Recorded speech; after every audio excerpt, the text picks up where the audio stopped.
What up, what up, what up? YouTube Live. Oh, is it too bright? Okay. How's it going, everybody? Tonight is Sunday, March 17th, 2019. Happy St. Patrick's Day to all of you out there. Or maybe in a few hours it'll be happy belated St. Patrick's Day. But I hope that you guys had a great St. Patty's Day today. And I hope you guys drink up a lot. Mm, I'm just gonna drink water for that one. Um, And sorry, I'm not wearing green, but I hope you had a great Irish celebration. Lucky charm. Okay, I did not have the weekly show Rocking It with Rama Screen Live earlier today because there's not a lot of news this past week. We already covered James Gunn coming back to Guardians of the Galaxy Volume 3. So that's that. That's the biggest news this past week. You can watch my editorial video on that one on Rama Screen YouTube channel right here. Uh, so I dedicated most of today to catching up on posting my reviews of the movies that I saw at South by Southwest. And that's also partly why I did not have the Rocking It with Rama Screen Live earlier on as well, because I'm still tired, man. I'm still recuperating from South by Southwest. It's just, wow, I didn't know that the whole time zone thing, the whole traveling thing. It's been a while since the last time I traveled, so it took a toll on me. So I needed the rest. So thank you so much, you guys, for understanding. But now I'm back to do this live stream review of tonight's The Walking Dead new season 9, episode 14, titled Scars. Heads up, just like with all my episode recaps and my TV reviews, this too contains spoilers. So, so heads up, spoiler alert! Spoiler alert! I will be spilling some spoilers, and this review is mostly for those of you, my fellow The Walking Dead fans, who have also watched tonight's episode. All right, so Scars. Basically, it focuses on Michonne. Um, Danai Gurira's character, whom, as you know, she'll be leaving the show. I think it's after. Is it after this season or after next season? And you guys can double check on that. Correct me if I'm wrong, but she is leaving the show. We don't know yet by which way. Maybe they'll kill off her character, or maybe it'll be like Andrew Lincoln's Rick Grimes, where they just assume that he died, but he actually got lifted off on a helicopter to someplace else, because there will be a 3-part TV movie dedicated to Rick Grimes that AMC is developing with Andrew Lincoln. So yeah. Oh, by the way, tonight's episode features guest appearance by one of my favorite actresses, one of my favorite character actresses, working actresses, Rutina Wesley. Rutina, any of you, my fellow True Blood fans out there? Woo woo! Come on, let me hear you. Let me hear you. True Blood. Oh my God, I was a huge fan of True Blood. The first 3 seasons, and then I lost track after that because I got too busy. But yeah, Tara, man, she played Tara, and then she also shows up on Harsh Wardhand. Yes, True Blood rocks. Thank you. And then she shows up on Arrow as well, and she shows up on Hannibal. All of those were my favorite series. Arrow is coming to an end, by the way. But Hannibal was a great show. So Rutina Wesley shows up tonight as Jocelyn. Now, I mentioned to you that there is a benefit to this whole time jump. Remember? Because previous season 8 to now season 9, the timeline jumped ahead about, I want to say, about 5 to 6 years. That's why Judith is all kind of like, I think maybe around, I want to say around 8 years old. I may be wrong, but yeah. There's a benefit to that, in that now you or we, as audience, as fans of The Walking Dead, are filled with questions, right? Questions of like, oh my God, what happened during the course of these 6 years? Like, oh, why is the relationship between this character and that character kind of sours a little bit? I thought they were cool back then, and like, what happened to Maggie? As we know, the actress who plays Maggie now has a new show on ABC. But That's some of the questions that come up. Like, oh, and that provides the writers a way to like surprise you. And like in tonight's episode, apparently, freaking Michonne has like an X marks the spot tattoo on her back. Hence the title Scar. Um, Scars, plural. And I think the other Scar refers to Henry had, because tonight he got stitches as well. So So I was like, oh my God, where did that tattoo come from? Now, and then it provides a flashback. So the writers can go like, here's what happened to that. You're curious? So it doesn't have to always be chronological. And it keeps things kind of, I guess, fresh, you could say. All right. So that the writers can have room to experiment with some of the stories surrounding the characters, instead of trying to wreck their brains. Oh my God, where is this gonna go moving forward? And then they run out of ideas. No, they can just from time to time they can just go back and fill in um, that space of 6 years. So that's the benefit of that time jump. So that's what we see tonight, and we see Rutina Wesley playing Jocelyn in the flashback. Jocelyn apparently is an old friend of Michonne, from childhood, and it's nice to see when they're like chatting in the kitchen, like, oh, do you remember that Dean back in the back in class of 1990? I was like, oh, it's nice to see. It's nice to see Michonne whenever she's not in her battle mode, because she's always in her battle mode, right? With her katana. But that moment she spends with Jocelyn, just reminiscing, it feels kind of human. No, I'm not saying Michonne is not human. It's just like a human moment. It's just like a natural thing between two old friends, and it's endearing. It's something to be fond about. And the thing is, an argument could be made that when Michonne is being made to feel that way, that's when her guard gets down. When her guards are down, that's when she can be taken advantage of. And just like what happens in tonight's episode, um, Jocelyn becomes Michonne's blind spot, so to speak, and Jocelyn and her kid soldiers. Let's call it that way. She has like kid soldiers. Um, she manipulates little kids to do whatever she wills, basically, and then she gives them order, and she tells them that the strong survive and all that bullshit cultist stuff. And they raid Alexandria supplies, and they go through the sewers tunnel. And about that sewers thing, man, holy crap, why? That's a weak spot, right? Like, if Alexandria wants to be safe, it's not just enough to have gates with like spikes on them. Like, the sewers thing, like, why doesn't anybody ever see that or notice that as a weak spot? Like, really? it it takes Jocelyn and her kid soldiers to like, oh my God. And so in the present day, you see that opening to the sewers kind of locked, pretty much permanently shut permanently. But I was like, dude, you should have inspect the whole thing. Like, I guess in a way it's a good thing. It's only Jocelyn and her, easy to defeat kid soldiers, as opposed to the saviors, right?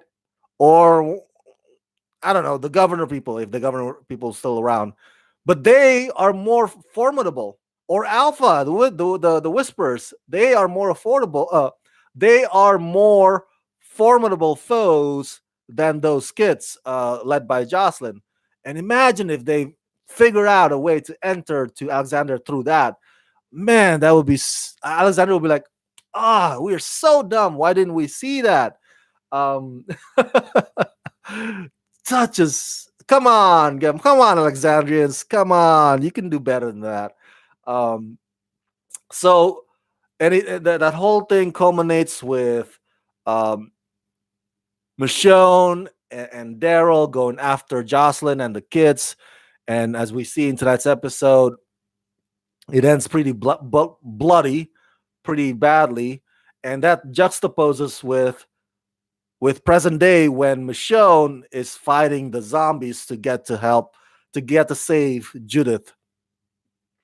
So in the flashback, we saw or we see Michonne saving Judith from Jocelyn when Judith is probably still a few years younger. And then in the present day, we see Michonne once again saving Judith. But in this present day, Judith is somewhat more than capable to kind of defend herself as opposed to when she was younger. Um, so yeah, man, I don't know about you, but I had friends in the past who took advantage of me. Um, Obviously, not to the degree that Michonne experienced, not like stealing all kinds of major shit. But for those of us who knew what that felt like, we could relate to that, man. It's just like and it messes with your ability to trust someone ever moving forward. From that point forward, you have trust issues because of that. And it's a messed up thing. But in a zombie apocalypse, it's also an imperative thing to have. Um, a distrust or not trusting somebody too easily could be actually a saving skill or something that could really it could be the difference between you alive and you being dead. So maybe that's a good thing to have a trust issue in the world of The Walking Dead. The other arc that's going on in this episode is with regards to Judith and Daryl. I love the moment. It's like, okay, can I say something that, and I think I've mentioned this before, that Judith, why I get it. They want to make Judith seem like she's mature beyond her years, like she has an old soul, right? Like she speaks like an adult, whatever, right? She has that she has wisdom of the ancient. But it I guess it just rubs me the wrong way to watch an 8-year-old girl not speaking and not behaving and not acting like an 8-year-old girl. I just like, oh, like, why are you speaking like, or why are you like bestowing wisdom like you're some kind of middle-aged woman? Damn it, you're an 8-year-old. Act like an 8-year-old. So a part of me will always be bothered by that. Maybe it's those of you out there may not be as bothered, and your rationalization would be like, "Hey, Rama, it's zombie apocalypse, so she has to toughen herself up. Her dad died, her brother died, so she has to grow up faster than she is. So like, I get it. I guess that's one way to look at it. It's gonna be a while for me to fully get used to that." So she has this moment with Daryl, and by the end, when Michonne saves Judith, they have this heart to heart talk. Like, when did we stop loving Carol? When did we stop loving Daryl? I was like, holy shit! Those are some deep, profound questions that 8-year-old girls regularly do not ask. Who are you? Get out of Judith's body. So, Judith in this episode is hanging out at one point is hanging out with with Daryl at their what seems to be their irrigation system. Is that what it is, guys? Let me know if I get that wrong. I'm not an expert in water management system, but I did tweet earlier today that I find it so confusing. I want okay, the next time that they release, the season 9 Blu-ray, one of the behind the scenes bonus features better have some segment focusing on enlightening us, the audience, as to how clean water and waste septic tank systems. I want to know. I want to know because how do you like you can survive without electricity, right? But how do you survive? Because Alexandrian system, I'm like, you how do you shit in an outhouse? Do they have an outhouse?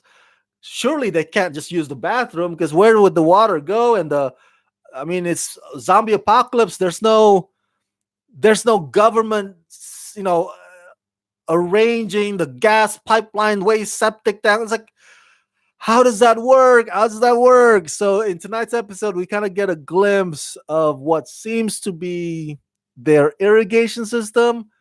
If I get that wrong, if I get that thing wrong, let me know. But that's probably the few times that we actually get to see the mechanics of that.